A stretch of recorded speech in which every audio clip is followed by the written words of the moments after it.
Hello everyone, it's time for tying spring olive mayflies. I'm making three different small size dry flies today, first of which is called Lark and Grey. I learned the pattern originally from watching Davie McPhail. This is a slight variation from his fly. Now, tying small flies is hard, at least for me, but these three different versions are something that I found useful and a little bit easier to tie.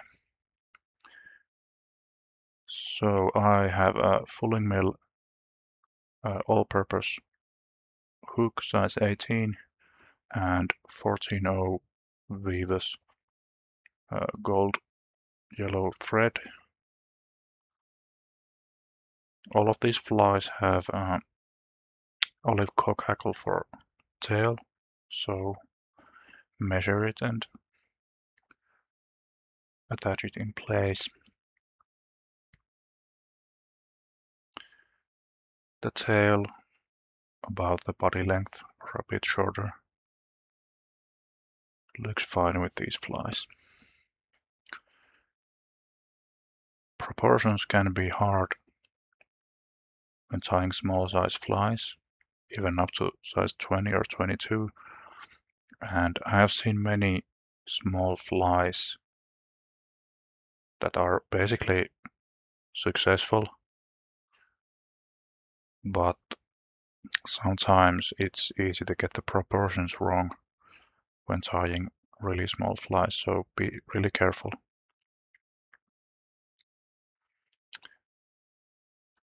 Then I'm using Mallard wing feather to make the wings, and usually with these kind of flies you pick the wings from separate feathers that bend in different directions, but this time I'm making it from one feather so that I fold the strand from between. I might use a needle to help with the separation, but then I just fold the wings in two like this, and the wings should be curving away from each other, and the length should be around the body length again. Now, the attaching point for the wings should be here, maybe around 1/3 of the shank length from behind the hook eye, roughly. And it's hard to attach the wings to such a small hook, so what I do is I pinch the thread between my fingers, make a loose turn around the hook, and tie it between the fingers while I hold the feathers tightly between the fingers. And another round, tie it, and check if it's alright. Turns out it's good. Couple more rounds to secure it. Try to hold the wings hard enough so that they don't spin around the shank. Snip them close.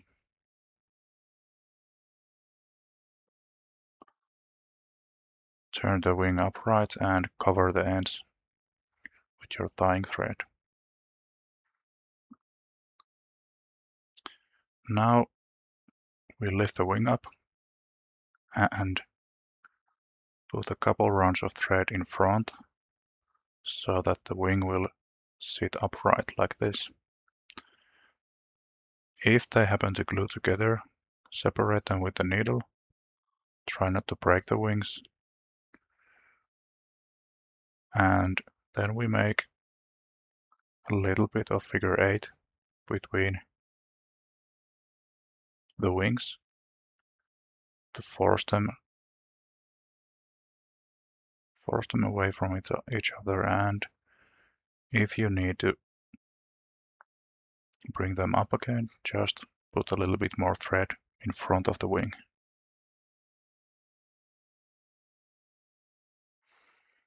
Then we'll make the body with some dry fly dubbing. You don't need much. It's a very small fly, and you learn to measure and evaluate the right amount of dubbing as you go. You dab it on the thread, and if it still looks like it's too much, you can rip out the extra. Then just start wrapping.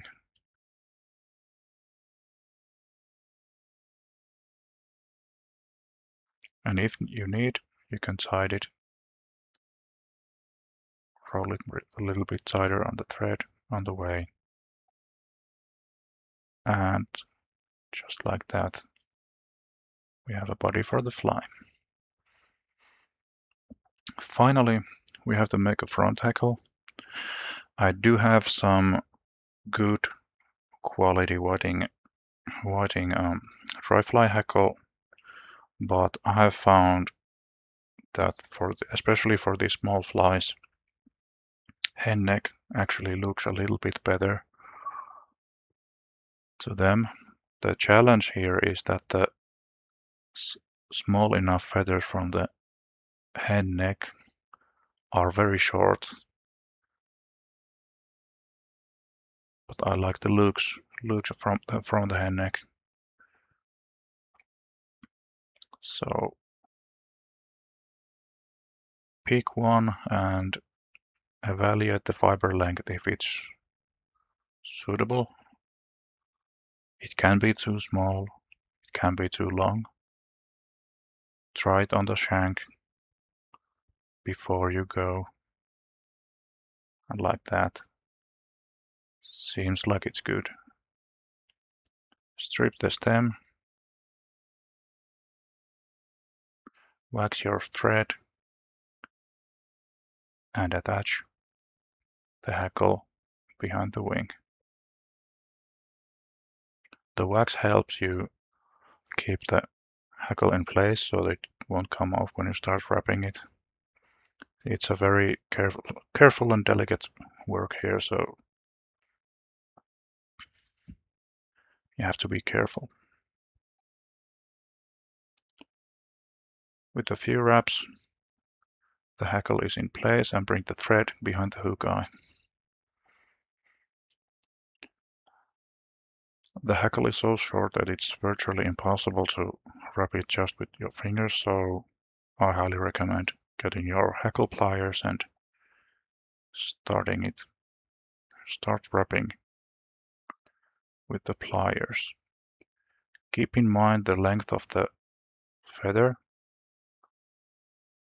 So 2 wraps behind the wing looks good enough, and 2 or 3 wraps in front of the wing, and it seems like there's just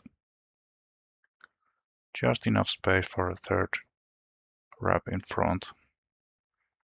Secure the hackle with a couple rounds of thread, pull everything back and make a knot, and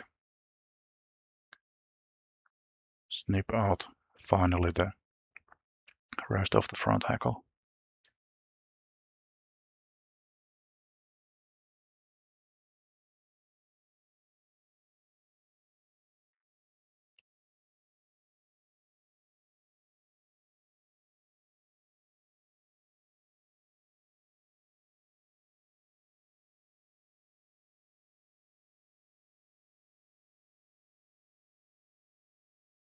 And there we have it. A nice Lark and Grey variation, size 18 dry fly. You can tidy up a little bit if need be, But this is a really good small size dry fly for fishing trout and grayling.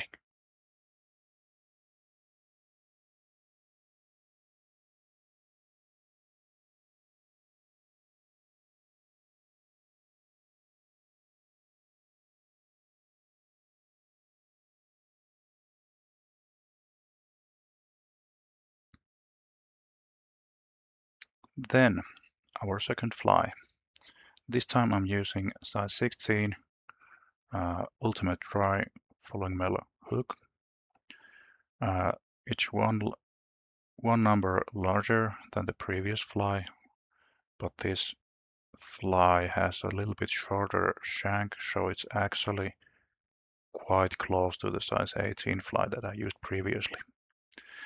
Now the Lark and Gray and such dry flies that have a standard front hackle, they usually float a little bit higher on the surface. Now, if the fish are eating very eagerly, it's usually no problem, but sometimes I have found that dry flies that float lower on the surface so that the body is resting on top of the water, I have found a little bit more success at times. So I'm making a comparadun style dry fly this time, and I have found it very good at times as well. So you should have a couple of different style dry flies. The form is quite similar to the dry flies that have front hackles, but this one floats a little bit lower. So I have roe deer to make the wing, snip a bunch from the pelt and align the heads with your hair aligner. The wing length as measured is about the body length again, and I'm using pretty much the same technique to attaching the wing as previously. So loose wrap between your fingers and tie it really tight first. Let it spread a little bit like a muddler head, but don't let the bunch spin around the shank. If I was smart, I would have kept the grip on the hairs so I wouldn't have to collect them to snip out the rest. But hey, I'm not perfect. So snip it as close as you can, and trim the ends so that you don't have too much bulk behind the wing.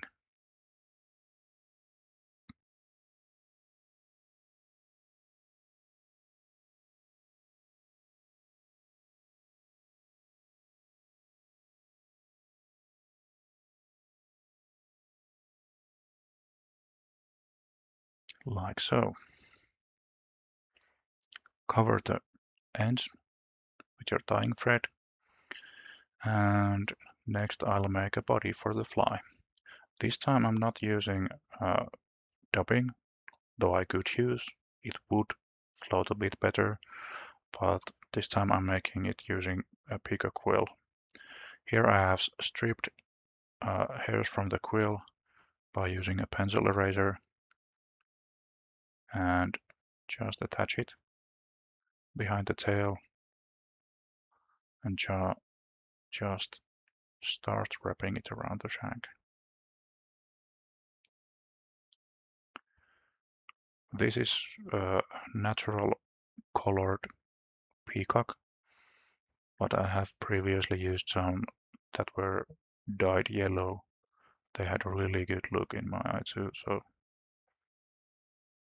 I should try to dye some peacock quills myself sometime, but there are, I think Vineyard has some peacock quills that are dyed.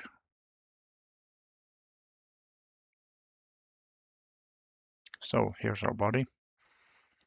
And finally, I'm adding some CDC to the wing. I have a hairline CDC that's colored slate gray, and it suits kind of like the blue-winged olive fly great. The wings are kind of blue-gray in color, so this gives it a correct hint to the blue-gray color. So I'm using a clipper to hold the CDC, and I'm splitting the thread. I'm using a 14-ohm thread, so it's not as easy, but if you rotate the bobbin counterclockwise, you can undo the twist in the thread and it might be a little bit easier. Separate the strands on the thread, put your finger in between and place the clipper between the strands. Slide the CDC on the thread and start spinning your bobbin clockwise, like so. The twist makes the CDC attach better between the strands in the thread, and it doesn't come off as easily when you start wrapping it between the wing. If it's too far apart, you can even slide it up on the thread and make a couple of rounds behind the wing. Pick a little bit of the wing, put some CDs in between and a little bit more, and rest comes behind the hook eye, like so. Pull everything back, make some room for the thread and form a little head and make a knot. And there we have a pretty little comparadun floating low and working like a charm.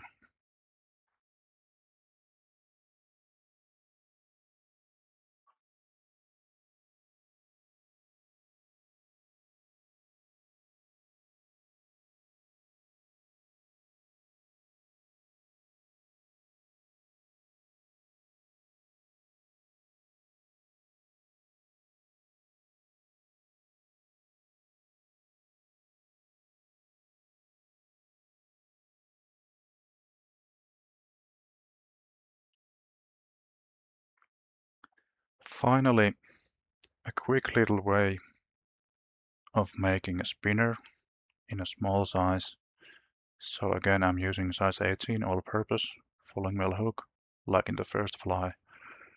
And this is a quick way to make a really easy spinner, small size dry fly. So like all the previous flies, I'm using olive cock hackle to make the tail, and I'm using the same olive dry fly dubbing to make the body.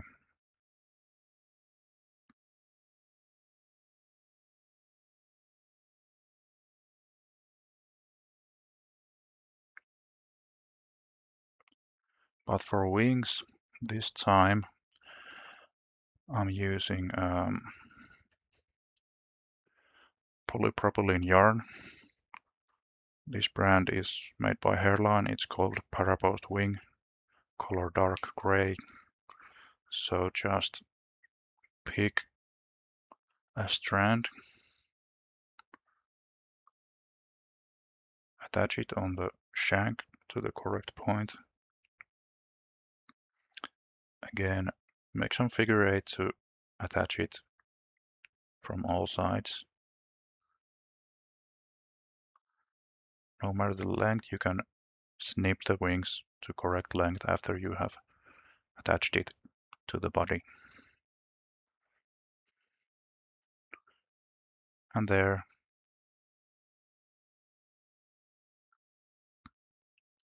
about the body length or a little bit shorter, looks good. Dead spinners usually have their wings spread out like this. And there are many ways to tie a spinner, but the polypropylene yarn flows really well. And this fly will float low like a dead spinner would.